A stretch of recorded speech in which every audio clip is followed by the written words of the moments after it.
Hello, everyone. From Mexico City. It's a pleasure being with you guys here for this webinar on the winning formula for getting hired at JobDoc. So today we're going to go over some points, some tips, some tricks, some strategies to help you improve your chances of getting hired with us. And so without further ado, let's get started with our presentation. First and foremost, it's going to be important to be able to stand out from other applicants. We receive thousands of applications per month, so standing out is going to be important. How do you do this? First of all, read the job description carefully and do not apply randomly. What does this mean? Again, we receive a lot of applications, many applications from the same person, right? And the idea behind this is take a look at your talent, take a look at your experience, take a look at your qualifications, read the job description, and see which of the jobs that we offer fits best with what you have to offer. Not only because that's going to give you a better chance and help you to put your best foot forward in the application, but also because if you do get the job, this means that you will be able to do something that you actually enjoy doing, not just, having a job or having a job, which is, it's a good strategy. However, we are looking out for also your best chances of staying here, of developing a career. So if you enjoy what you do, this is going to be much easier. Highlight the skills that best match the role. This goes with the first point. If you are a people person, if you know coding, if you like traveling, if you, I don't know, are an amazing graphic designer, put that in your resume. It's going to make it a lot easier for us to spot those skills and to compare with the jobs that we have to offer and contact you and say, hey, like, we have a great offer for you. This is what it would entail. Show professionalism in everything, including your resume, emails, and interviews. And this is going to be a recurring point because professionalism is super important in the workplace. And again, we're going to see this broken down into little bits across the presentation, but it's basically focusing on the job instead of personal things. The greatest risk with deviating from professionalism is that the more we mix professional and personal, the messier it gets. So if we just stay with focusing on the job and not bringing personal stuff into the job, it's going to make it easier to deal with what we have to do in the job.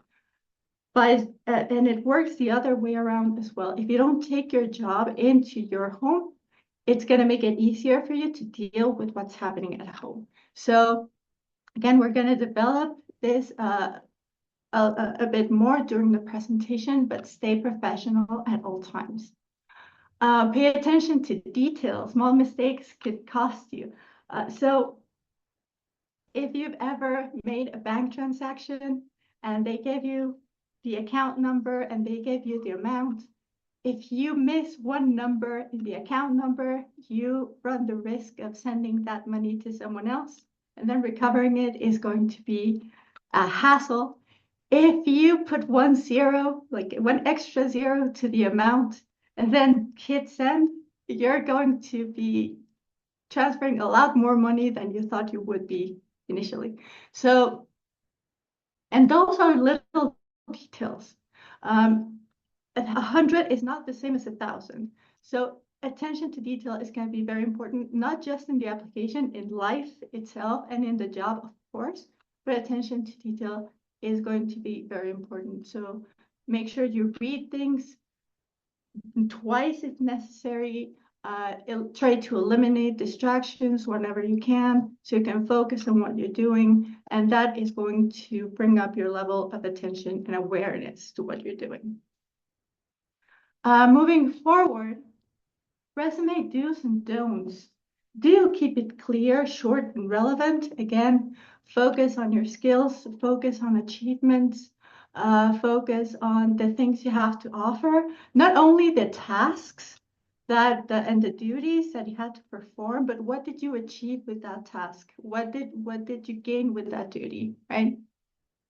Use bullet points for easy reading. I've seen resumes that are one big paragraph and it all bleeds together and it's hard to uh, suss out like what's point A and what's point B. So make it easy for us guys to be able to look at your experience and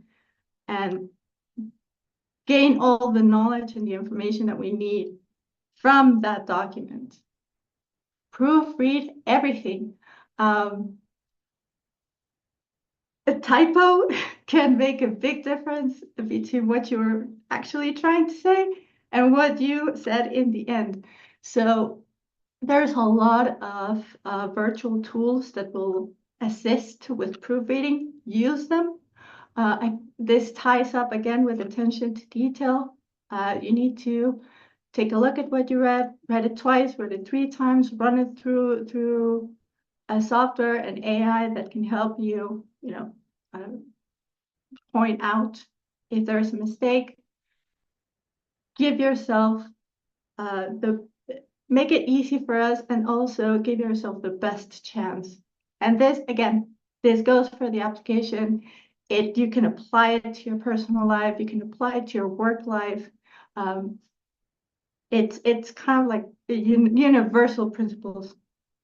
Don't use the same resume for every job, tailor it to a position. And this ties up a little bit with don't apply to everything. Again, I can have like 20 years of experience in different positions, and they're all varied and quite different from each other. And if I'm applying for executive assistant, but I have billing, that's going to be a plus. However, I need to see the executive assistant experience in the resume if I'm being considered for that position. Avoid unnecessary personal details, and this ties up again with being professional and separating professional from personal. The more you share personal details in a professional setting, the messier it gets. Not to mention, I have seen home addresses in resumes, personal phone numbers, social security numbers, and we are not going to do anything with this information.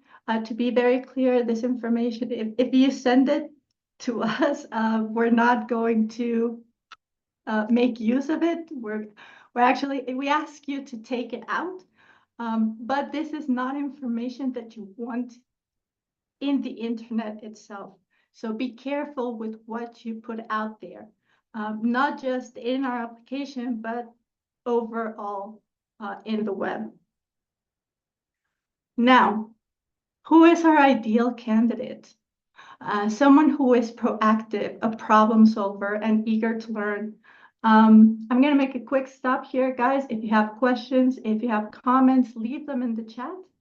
They will be taken care of while we continue with the presentation.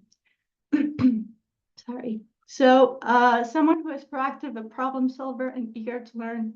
And again, as I said, we were going to go into detail about how being professional. This is part of that. Being proactive, like not waiting to be told what to do. If you see a need, if you see that something's missing, if you see that you can improve something, go ahead and do it. If you see a problem, raise your hand at least and try to solve it.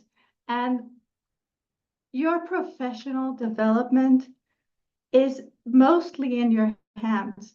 So if you need to learn something new because the job demands it, go ahead and do it. Take that action, for yourself before you're asked. That's key when working in general, but especially remotely. A person with great communication skills, as you will work with US clients.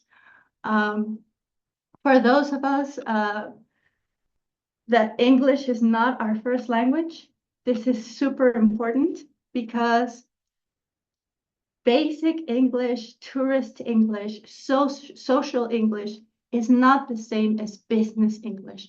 Business English has its own words, its own language. It's a thing that you will have to learn. And most of our clients are actually law firms. So legal English is also, legalese is something that you will also need to learn in order to be able to do your job. And in order to do this, you will need to have a strong basis of the language before you even attempt to go into this new realm of what things mean. So great communication skills are very important. Passionate people, again, you need to have passion. You need to like what you do. You need to want to grow in order to want to learn something new, sign up for courses, check out a webinar, do the things that you need to do in order to grow. And if you don't like what you do, or if you just muddle through it every day, it's going to be very difficult to rustle up the energy to do all the things that you need to do. So passion is a great motivator for this. Be a team player. This is going to be very important because we don't work in bubbles. It's going to be 99.9% of the time you will be working in a team. So you need to know how to be a team player. You need to know when to step in and when to step back so someone else can step in. That's how to collaborate with others, how to check on each other, not micromanage. Like all of those things are very important. So how to be a team player is going to be key. And someone who matches our core values. And for people that maybe don't know us that well, our core values are 5: attack your day, be incredible, complete the job, dream big, and excuse-free attitude. Now, mastering video recordings and interviews, meetings, video settings in general. First impressions matter, and they matter a lot. It's very difficult to make a second first impression. And the first impression is stored in people's subconscious. They don't even know where they get this feeling from you. So put your best foot forward, dress for the job, have a smile on your face is very important, to look presentable, to have some energy when you're talking, when you're interacting with others. This is going to communicate a lot about yourself to other people. Dress like you're already hired, look professional. Again, we're with the professionalism.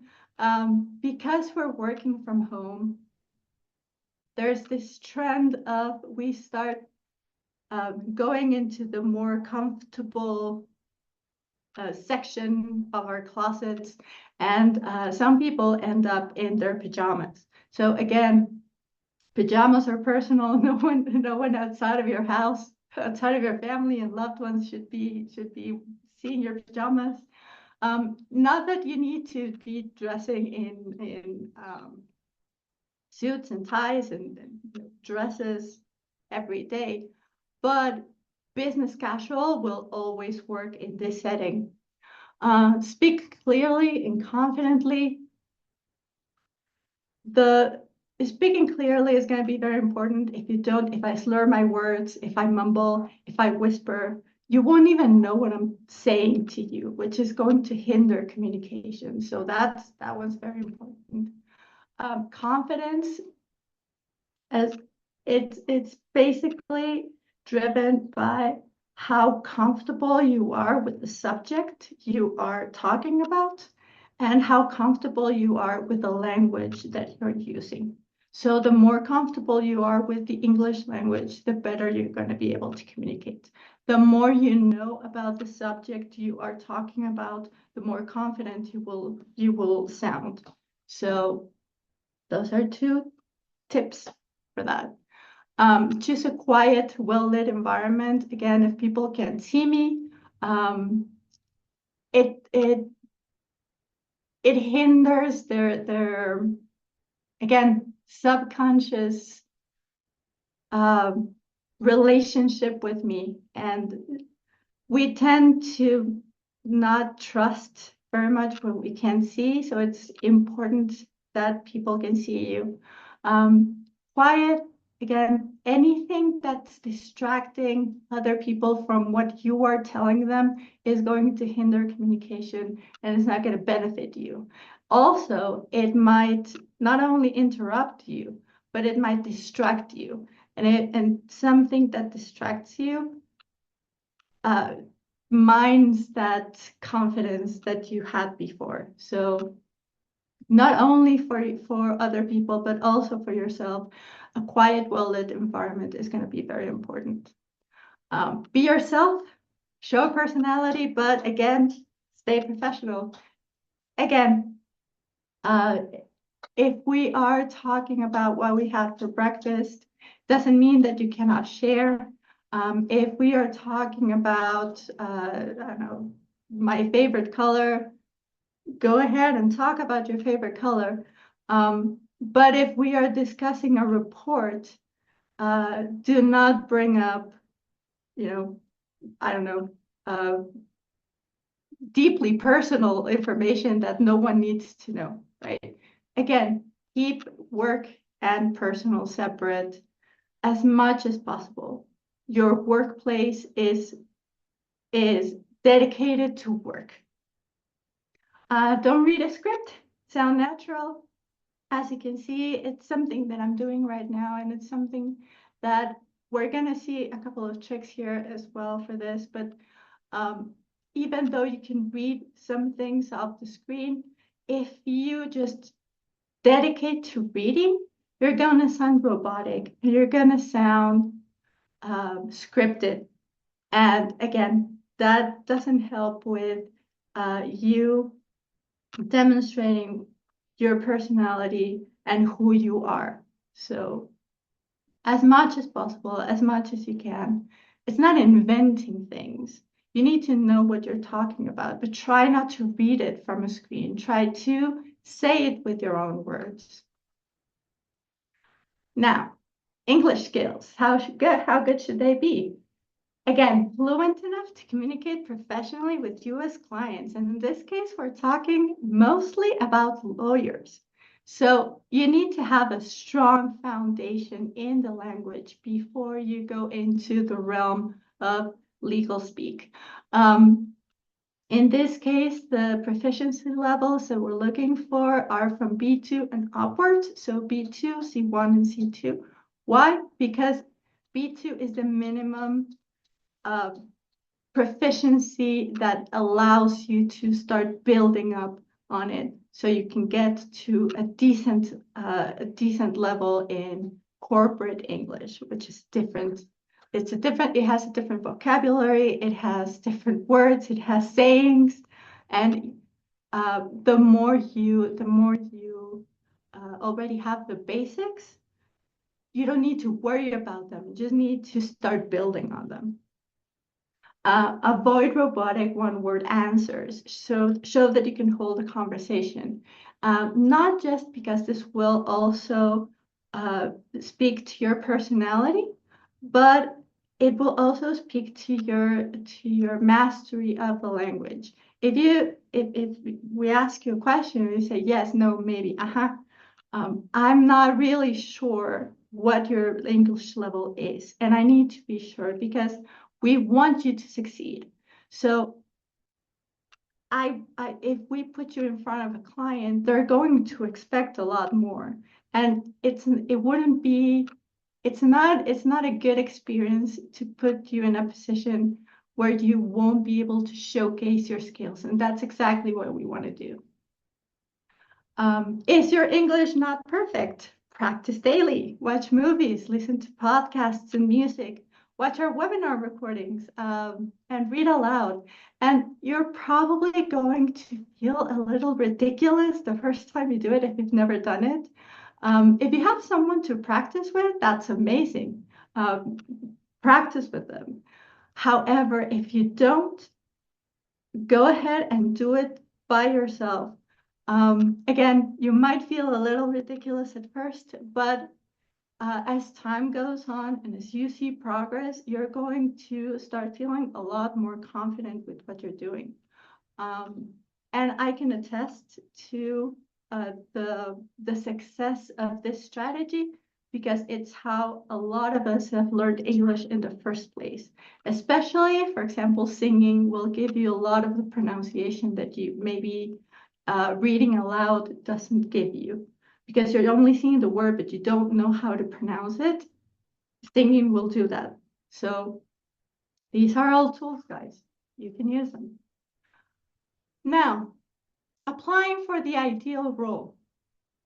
We're coming back to the first point. Pick a job that matches your skills. Don't apply randomly. Look at the job description. Make sure that you have the skills, the experience, the knowledge, and that it's something that you want to do. It won't, if you submit an application with us and we see that you're better suited for another position, we will reach out and we will let you know and we will confirm with you like, hey, are you interested in this? However, that takes time. To shorten that time, what you can do is purposely pick a position that's well suited for you and stick to that. If you see something later that you would like to do, you can always communicate with us and we will take it into account. And we do it already. That's why we contact you if we see that something is better suited to your skills. But if you do it from the get-go, that's a huge time saver in your application. If you're great at admin, don't apply for marketing or vice versa. And this is a very interesting thing that I see a lot. We get a lot of people that apply for billing assistant, legal assistant, marketing assistant. And if you have all three, that's amazing. Kudos to you. You're a superstar. The thing that I normally see is that these three positions are very specialized in themselves. Like there are whole careers built around legal, billing, and marketing assistant. And applying for all these three at the same time, you really need to have the skills for all three. And even if you do have the skills for all three, pick one. If we have a position that's better for you, we will let you know. But again, put your best foot forward, give yourself the best chance, and not try to distract and dilute your efforts with 1,000 applications. If you're not sure what to apply for, read the job descriptions carefully before applying. You can also take our quiz. There's a quiz in our website that can tell you what, according to your skills and experience, what would be a good position for you. So you can make use of that. You can always contact us through our social media, through our contact emails, and we will always answer. Now, something that freaks everyone out, interviews. First of all, be on time. There's a saying that if you are 5 minutes early, you're on time. If you're on time, you're late. And if you're 5 minutes late, don't even bother. This is still true for punctuality, especially in the digital world. Time moves a lot. Time moves differently. And if you've spent any amount of time in front of a computer, even in front of a game that you're playing, you know that time is a lot more relative in the digital world. So it can go by very fast, it can go by very slowly. If you're waiting for someone to show up, a minute can feel like 10. So be on time, and that also speaks to, again, your professionalism and your preparedness for what you're going to do. Be prepared. Research job doc, research the role you applied for. When you have your interview with a client, research the client, what they do. Read the information that we're going to give you. Be prepared for that interview as well. If you're applying for a billing position, be prepared to answer questions regarding billing, because that is what you're going to be doing when you get the job. Answer questions fully. Again, monosyllabic answers are going to put into question not only your knowledge and your skills, but also your English level. So go ahead and explain. You don't need to give a whole thesis of what the color red means to you, but you do need to flesh out your answers. Be engaged, smile, maintain eye contact, and show enthusiasm. The more movement there is, the more life people perceive in you. If you just stay still and don't move and barely breathe, not only am I going to think this person is super nervous and probably terrified of what's happening, but also how interested are they in this? Are they okay? So eye contact is very, very difficult in the digital world, because maybe you have, and which is my case, I have my screen here, I have my camera somewhere else, but try to not be looking down, try to be looking at where your screen is, at least. Common mistakes that we can avoid. Applying to multiple jobs. Again, it takes time for you to do this. It takes time for us to review everything that you send. So if you only send one application versus 5, it makes our process easier, because we only have to review 1 instead of 5 applications for you. Make sure that it matches your skill and experience. Again, if it doesn't, if there's something better for you that we can offer you, we will contact you and we will let you know. In the meantime, pick one, the best one for you, and move forward with that one. Avoid using a generic, messy resume that doesn't match the job. Again, make use of your skills, make use of your experience. Make sure that your skills and experience match the job description of the job that you're applying to. Poor English or lack of confidence in communication. If you're not confident in your English skills, practice. Sing. You can watch a movie that you've watched your whole life. You know what they're saying. Turn off the subtitles. Focus on the words. Read out loud. If you don't know what a word means, Google it. If you don't know how to pronounce it, hit the speak button on Google, and Google will tell you. So use all of this. You can use technology to further your skills, not just your English skills, but any skill that you want to develop. Avoid ignoring instructions during the application process. There's a reason why we ask for the things that we ask for in the order that we ask them for. It's not just to put you through hoops. Some of them are very important requirements. Some of them are things that you are going to need in order to perform the job. So if you are unsure, if you don't know how to do it, if you're not sure the purpose of it, send us an email, send us a message, communicate with us.